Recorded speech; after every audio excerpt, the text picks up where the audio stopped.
Hello, today we're gonna be playing Tiny Bunny. I watched um the start of it, and I wanted to play this game, so here we are. I had to change it from Russian.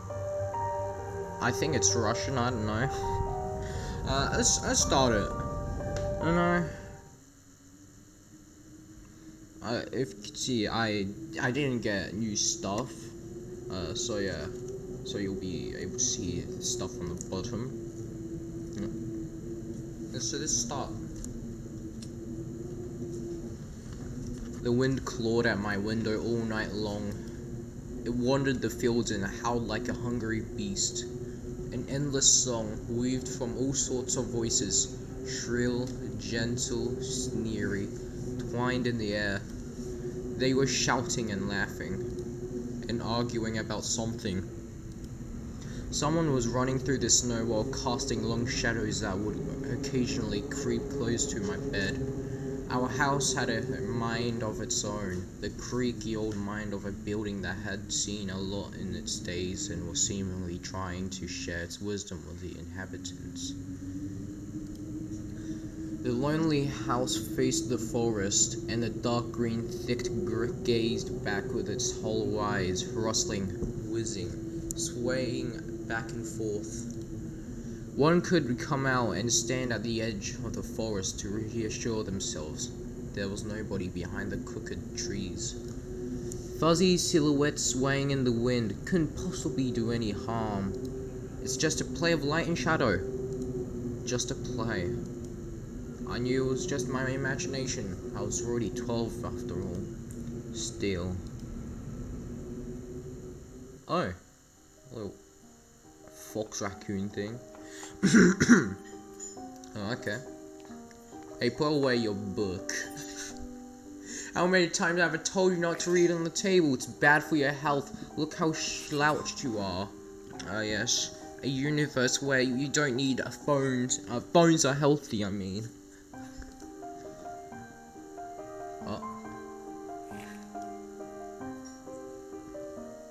I didn't protest and put the book about Conan the Barbarian aside. I was stuck on a line I couldn't understand after reading it 3 times anyway. Olya had finished her breakfast and was munching on some cookies. She was so enthusiastic, she almost looked like your typical girl from commercials. You're not going anywhere until you finish all of it. I, on the other hand, was still trying to drill a hole in the plate with my eyes, as if it would make the porridge disappear. Hazy anxiousness welled up inside, all because of the previous sleepless night, the black forest around our house and the gloomy wind. The longer I waited, the colder the lumpy white substance became. It looked like jellyfish from the Coustia Odyssey. I loved that show. I wonder how horrifying the bottom of the ocean is, Jesus. Or how cold the Black Forest is at night. Okay. The spoon fell out of my hand. Oh, you dropped the spoon? What a noob. Who drops spoons? We only drop soap. Mum showered me with a cold glare from her green eyes. What did I just say? I don't get it. I had 10 seconds to catch my breath before battling the nasty porridge once again. I felt around for the spoon. What is this carved on the other side of the table? And the mum just left, just like his dad. Karina. Huh, that's my mum's name. I guess she carved it out as something pointy when she was little. She sure was a rascal, damaging the furniture like that. She would scold me for a week if I did something similar though. Should I remind her about it? No, she's been in a bit of bad mood lately. I imagine her being my age, sitting under this table. I wonder, was Mom afraid of the dog back then? Or the sounds coming from the attic? Or the thick forest?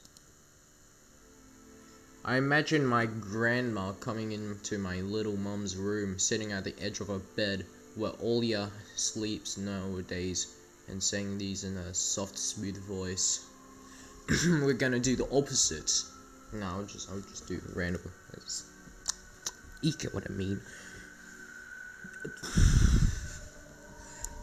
Tiger is a special place, little girl. It's watching you closely, sniffing you out, trying to discern what kind of beast you are. If you're a good sort, it won't abandon you in some times of trouble. But if you're a bad apple, he'll grab you by the side and drag you under the ground. That's quite horrific. And that would then and that would be it. I'm bad at reading. Grandma was caring. She never fought with anybody, never yelled, never swore. She'll be meeting the pearly gates. Those were the times without the maddening screams until late at night, without smashing dishes and mutual accusations. Our parents used to love each other back then. I remember listening on one of their conversations by chance. They were talking about Grandma getting prepared for a funeral. Jesus. She had already bought a casket, and she called it her funeral box. It waited for its time in the closet patiently. It was black, upholstered with meat-colored materials on the inside. I saw it when my grandma was getting buried. The house didn't change since the time she was alive. Only all the photos was good. Jesus Christ. Glass-covered pictures with grey faces of my ancestors. They all had a dead but watchful look in their eyes. Oh, damn. I don't know what to say. I crawled out from under the table. Olia was done with the cookies and was looking at my share like a sly woodland critter. I turned my gaze towards the frosted window. There was a lot of dark pines outside, but they didn't grab my attention. The pattern of frost formed a picture on the glass. Hey, Olia, look, it's a fox. I thought it was a raccoon for a moment until I saw more of it. See this? If you don't see it, you're blind. Where? It looked almost like those optical illusions thingies they put on the back of student notebooks. I never got those. I'm jealous. A mixture of lines that at first glance, but if you blur your vision a little bit and look under a certain angle, not outside on the window. Look, here's the noise and here's... I don't want to destroy my throat. At a young age as well. Hey, eat up. Did not mean to. Yes, just a moment. Hurry up, there's not much left. There is, but still don't look like one. And I'm telling you, it does. Nuh-uh. It does. Stop it. These kids, I swear. No. Now I couldn't see the fox either. It disappeared. Went away. Only the frosty pattern similar to sketched out little leaves kept creeping up the glass. My dad entered the kitchen with long measured steps. He's tall. I want to have a beard like him when I grow up. Mom would always ask jokingly, "Come on, shave it off, it stings." These was so long ago. Nowadays, rumbling doors and witty comebacks are an everyday occurrence. Olia always covered her ears whenever she heard something like, "What's the point in all of this?" Through the wall. "It's all for your sake," Dad would reply. "For the sake of our family." I was caught every sound in fear of hearing the most dreaded, the deadliest word that started with a D. Okay, 10 seconds. Guess what the D word is, okay? Okay, We'll just count it, okay? In hand, okay, I give up. What's the word? D-I-V-O. Oh god, not Diavolo. Not the Italian name. God damn it. Devo. I don't even want to finish it. Actually, I'm quite curious what D word is. Probably divorce.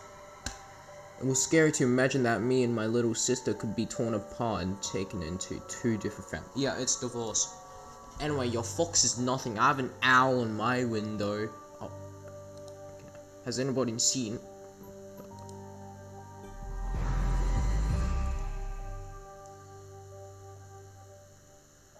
Okay, there. Anyway, your fox is nothing. I had an owl in my home.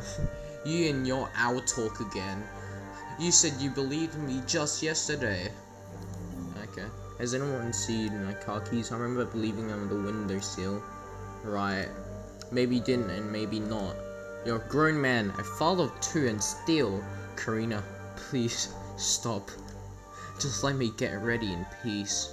Your keys are in the basket near the phone. Oh, thank you very much. Anton, stop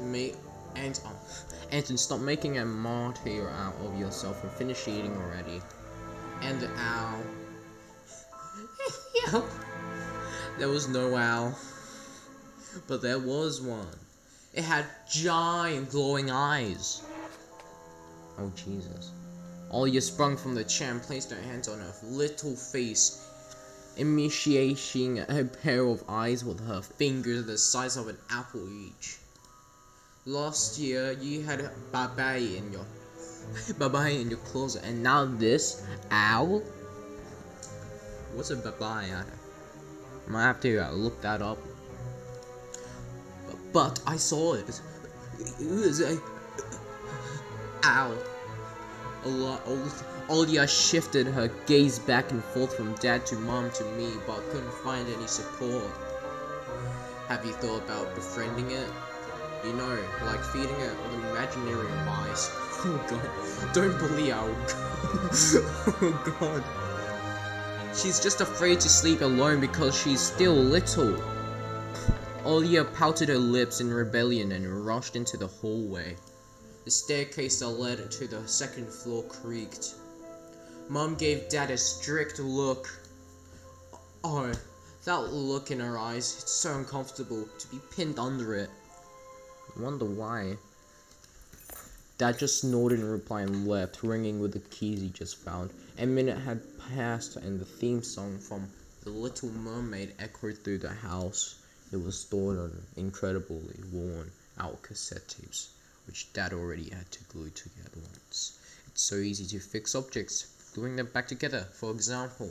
But how do you fix a relationship? This child doesn't eat his porridge. Mum moved to the living room and I was left alone, anxiously stealing glances at the window. Olya had trouble sleeping ever since we moved into this house. She would toss and turn or curl up into a ball under a blanket. Sometimes she would jump up in the middle of the night and turn on the VCR. Cartoons helped to take her mind off all the troubles we had with the move and our parents. Oh god. Only then Olya said she saw that giant flying monster outside her window. Oh, look at that. Look at that. Look at that owl. If I ever saw one that big, I don't know what I would do. She became obsessed with it. Our parents did everything in their power. They tried every little trick to get rid of those ridiculous fears. Olya refused to sleep alone and didn't believe that the owl was just one of the nightmares. After tonight, I wasn't sure what to make of my sister's words, or to think of it myself. Can nightmares be infectious? Just last night, I couldn't get a wink of sleep, and I'm thinking of what to expect in my new school. This is really dark.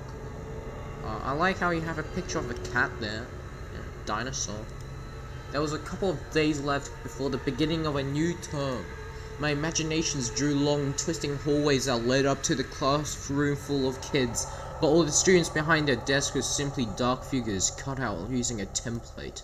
Circular holes gaped in the middle of their faces, and a pair of eyes blinked inside those holes. It was as if some completely different creature were looking at me from behind the flat black silhouettes.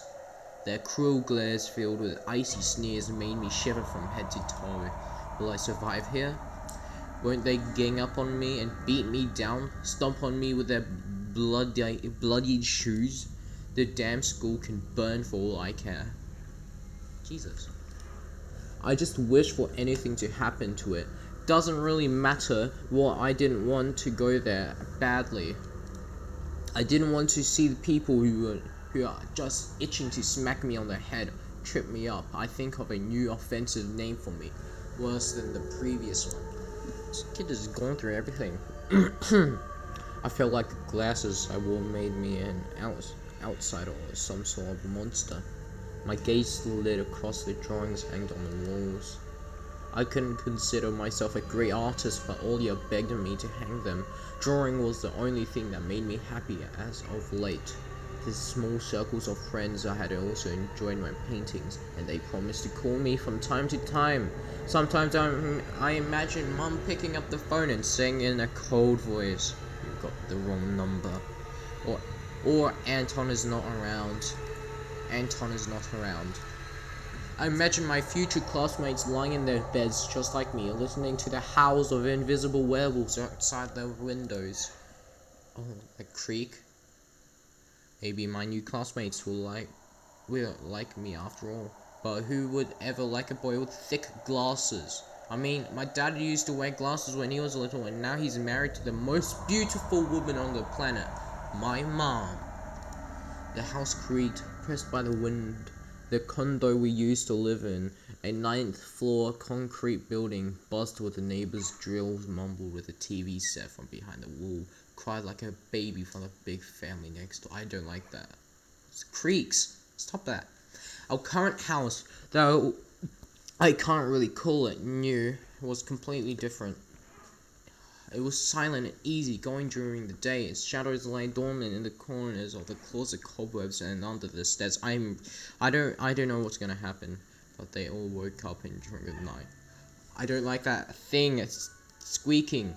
Something was watching me from every corner, almost as if the old photos of my deceased family with their ashen eyes were hanging on the walls in place of my drawings. The floor was squeaking, rusty drains were moaning, the attic was occupied by noisy drafts.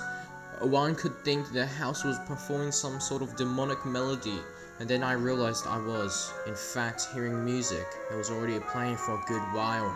Somewhere at the edge of my perception I could hear a flute. It was a mix with the sound of the wind, with the creaky old house and my thoughts too. I stood up and rushed to the window. I wanted to reassure myself that this music was nothing more than a product of my imagination. It's not like someone is playing out in it there amidst the cold snowy night, right? Oh god. Oh, was it daytime? Oh no. Someone was dancing in the field. Black silhouettes I could barely make out with the dark forest at their backdrop. They jumped around, basking in moonlight, bumped into piles of snow, rolled around and crawled on all fours. Stories about wolves playing under the moon came to mind, but these was clearly not wolves. They stood upright at times, circling around and holding hands and whipping up snow, disappearing into the shadows for a brief moment and then coming back. Is this a fairy convention? Something bizarre was going on. Shadows dancing in the starless abyss made my imagination go on, making me anxious at the same time. Oh god. Suddenly, the music had stopped. The dancing shadows froze in place, and I could swear it pierced me in the eyes. One of the silhouettes immediately parted from the bizarre shadow carnival and sprinted across the field. Oh, I don't like this. It glided on the squeaky snow without leaving any prints until it was devoured by the pitch-black shadow in my house, which became even darker and thicker. My heart was jumping around like the birds inside the cage. I shut the curtains with a shift motion and stepped back towards the bed. They saw me. A freeze torn out fear washed over me. I stood in the middle of a of a perfectly dark room and listening to some unwanted guest move, then scrape around looking for an entrance. This sounds moved to the right, then circle around the house. Now my guest should be at the front door. I jumped into the bed and covered myself with a blanket as if it could protect me. The shackles of fear locked my muscles. I remember the funeral, my grandma lying there, hands crossed on her chest, her facial features sharp like that of a tin doll, ants running up and down the legs of a chair that held my grandma's cask. What is this boy's thinking? I imagined those little creatures climbing up in her head and pulling up her eyelids with their tiny legs. Then her wrinkly eyeballs would once again move inside their sockets and she'd be able to see her grandchildren. No. I was chanting the spell she told me throughout the whole procedure, and now lying under the blanket and listening to squeaks and howls, I was repeating the same words. On the island of Boyan, underneath the blemished sun in the sea of colored blue, stands a cabin made of wood. There lay Halard and Hashin, the spawn from Devil's Lair, to feast and always leave alone, God's faithful servant named Anton. Evil leaves this house must, ashes to ashes, dust to dust. Bizarre sound had disappeared. I cautiously peeked out from under the blanket and saw curtains waving around like a hangman. And then the night doused me with a new portion of boiling terror, sound scratching at my eardrums. In reality, something or someone was scratching at the front door, hurriedly clawing at wood, demanding to be let in. The door was shut. Dad had become very cautiously recently, so he installed a sturdy lock. I remember him staring at the forest intently as if he was looking for something. Ashes to ashes, dust to dust. I hugged my knees, placing my chin between them, and drilled into the door with my eyes. It was so flimsy and weak before the might of darkness. And then... Don't you dare. Don't you dare zoom in. The doorknob switched slightly. Then it turned halfway, once, twice, and fifth. The person who tried to enter had no hands. It's a furry. I swear to God, guys, it's a furry. The furries have came to my house to bash my kneecaps. The doorknob tilted once more, and then I should have never fed the birds alcohol. Started clicking violently. Jesus! My jaw cramped from fear. My wet fingers clutched the blanket. Oh God! The door creaked and opened. The wind tortured me, moaning inside the tin drains. Now you'll see. Oh God, the door was wide open. The darkness wreathed inside the carnivorous mouth of a doorway. Tony. I don't like this. It was as if the night itself was calling out to me, flapping its black wings and squeaking with the rusty hinges. I was trembling, ensnared by the web of darkness that hugged in the corners of my room, waiting for the one who weaved it to come out of the gaping black hole. Tony. My abdomen tightened and my chest rose up, ready to exhale in a desperate scream. But before I was able to do anything, the darkness asked me, Tony, are you asleep? Oh, thank God. Oh my God, I don't like that. My sister's pale face protruded from the thick shadows. I don't like the quietness. I almost screamed from relief. Olya, I'm not sleeping. Did something happen? Olya frowned and stuck out her lower lip, a clear sign that she was about to cry. It's there again, staring at me. Shoo away, Tony, please. I'm so scared. The fear that was tormenting me just a minute ago crawled away and hid somewhere in my stomach. I needed to calm Olya down. It was just a dream, silly. Don't be scared. Dreams don't bite. No one's going to harm you. Olya sobbed. She was trying her best to believe me, but was I sure myself? I have an idea. Let's go to your room and watch the video. Sleeping Beauty, for an example. You like that cartoon, don't you? Why does the Sleeping Beauty have a prince and I have this scary bird?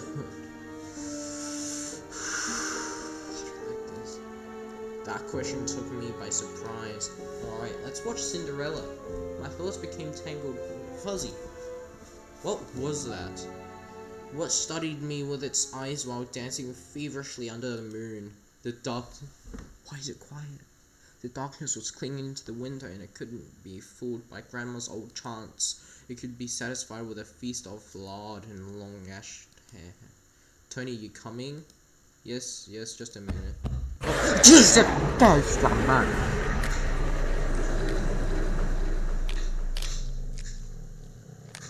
And that's the end. I hope you enjoy the game, guys. Make sure you like and of course, the boy had to be alive.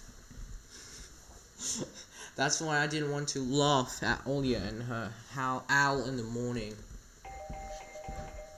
Jesus Christ, doorbell. Who could be visiting us here in the middle of nowhere? We don't know anyone around here.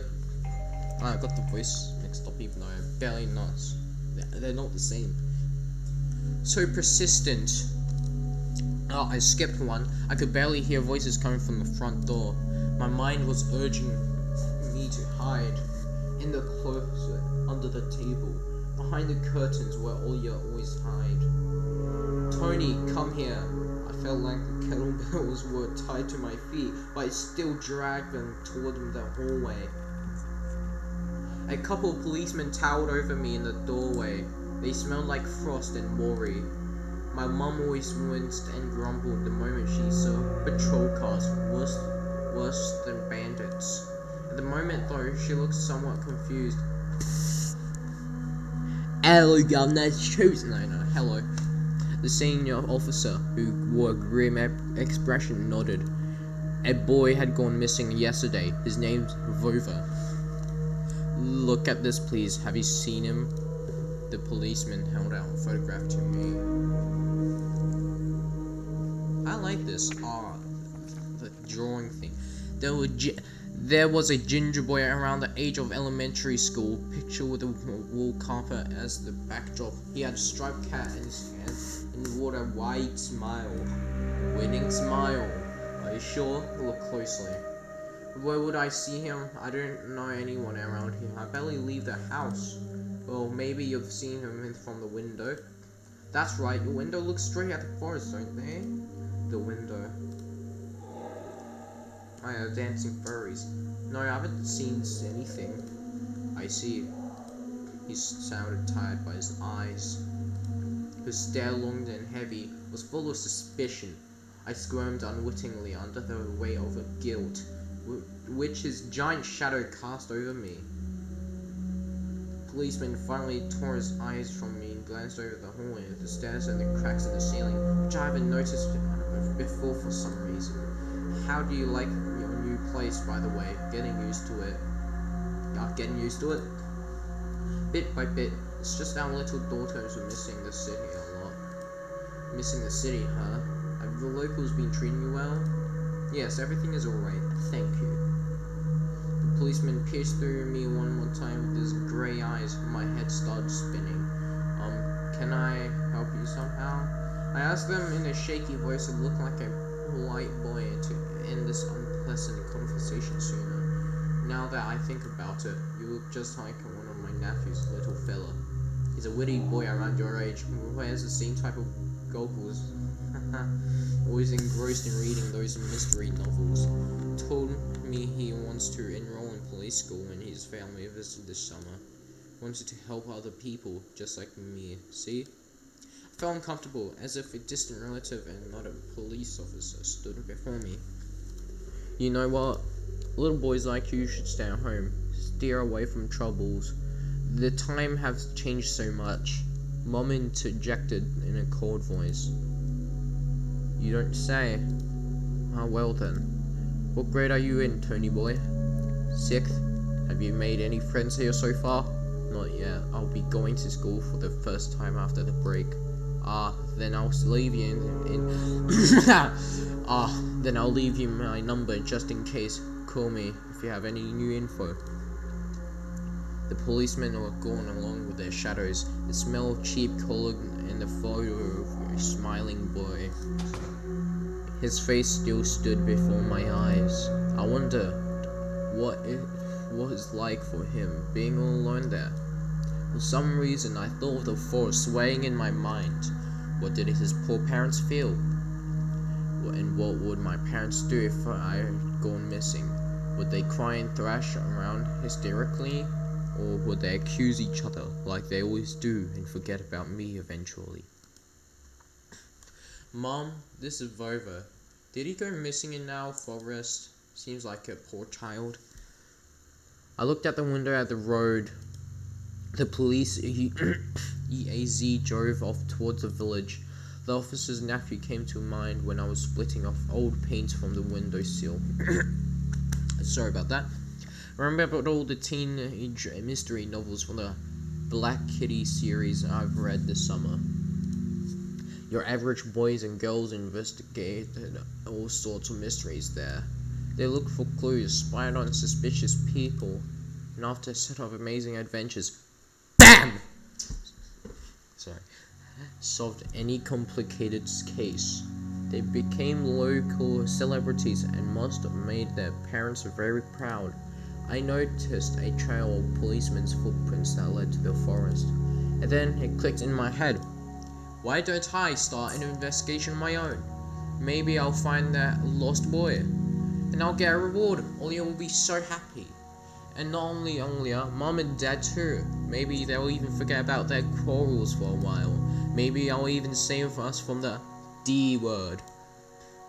I fantasize about buying Olya a Tamagotchi and getting a cassette player and a bunch of tapes for myself, and a whole box of Kinder Surprise. When was the last time our parents bought us any toys? Last autumn, I think. My dad had lost his job at the time. There's that annoying song about him. I had little to no idea what was the accountant's job like. They count money, I think. Neighbors used to envy us.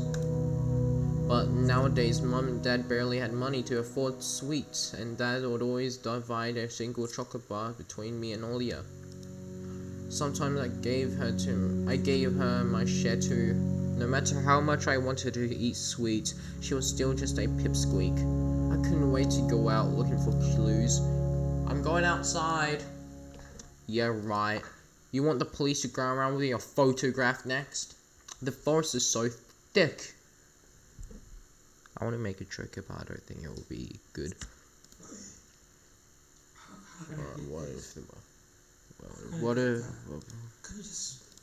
Sorry about that, people. We're going back. What if the boy got snatched up by the wild animals or something even worse, I creep through the hallway.